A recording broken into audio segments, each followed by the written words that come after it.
Кенгуру 2021 година за втори клас, задача 21. На тържество присъстват 3 момичета и 2 момчета. Всяко момиче танцува с всяко момче само веднъж в продължение на 1 минута, като във всеки момент без прекъсване на дансинга. Има точно една двойка. Колко минути продължава танцуването? Така, ако момчетата обичат да играят или по-скоро да решават кенгуру, ще пробват всички варианти, т.е. първото момче с 3 момичета, второто момче с 3 момичета и така стават 6 танца по 1 минута, т.е. 6. В едно семейство всеки син има толкова братя, колкото и сестри. А всяка сестра има 2 пъти повече братя, отколкото сестри. Колко деца има в това семейство? Така, интересното е, че тук всеки син означава също брат. Тръгваме по едното условие, т.е.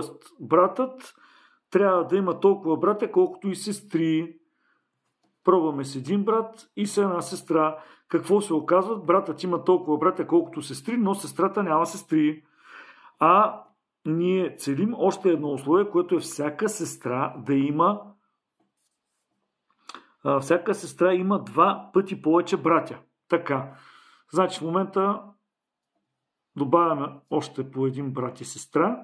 Т.е. първото условие, за да е изпълнено, добавяме брат, сестра, брат, сестра, брат, сестра и гледаме кога ще се изпълни второто условие. В случая братът има равен брой братя и сестри, а сестрата има 3 пъти повече брата, отколкото сестри. Пак не става, добавяме още един брат и още една сестра. Братът отново естествено има равен брой братя и сестри, а сестрата вече има 2 сестри и 4 братя, което отговаря и на второто условие, което означава, че колко деца имаме в това семейство е 1, 2, 3, 4, 5, 6, 7. Децата са 7. Това е отговорът на 22 задача. 23 задача. В понеделник, сряда и петък Кенга се храни само с ябълки, а във вторник и четвъртък само с манго.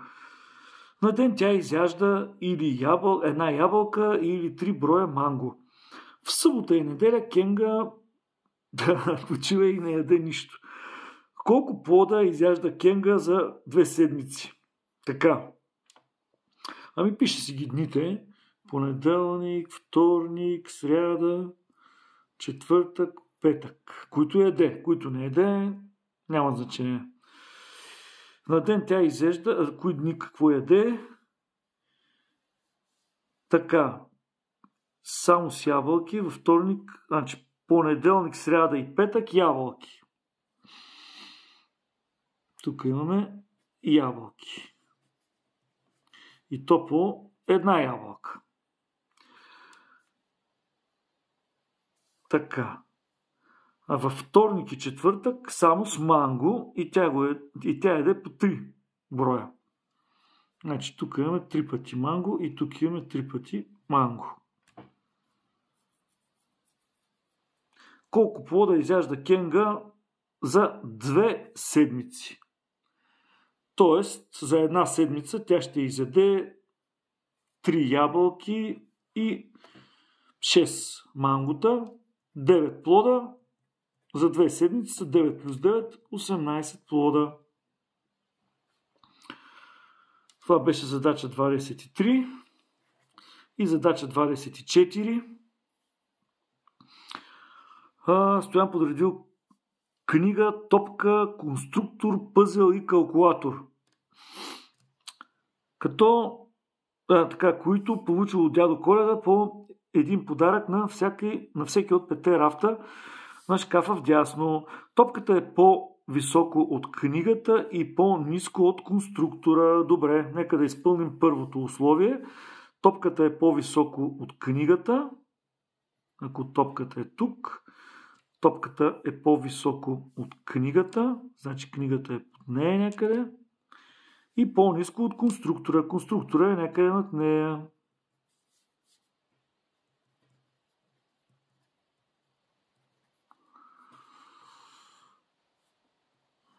Така. А калкулаторът е непосредствено над топката. Значи тук е калкулаторът, който върви комплект с топката. Това е много важно. Кой е номерът на рафчето, за което можем да бъдем сигурни, че на него е поставен пъзелът? На него не е поставен пъзелът. Не е поставен пъзелът. Добре, може ли пъзелът да бъде на първо място? Може.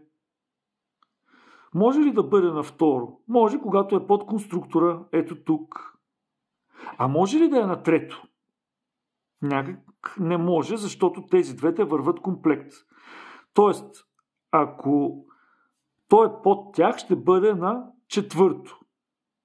А конструкторът винаги трябва да е над топката. Така че третото място е със сигурност невъзможно. Въпросът беше кой е номерът, значи на третото рафче.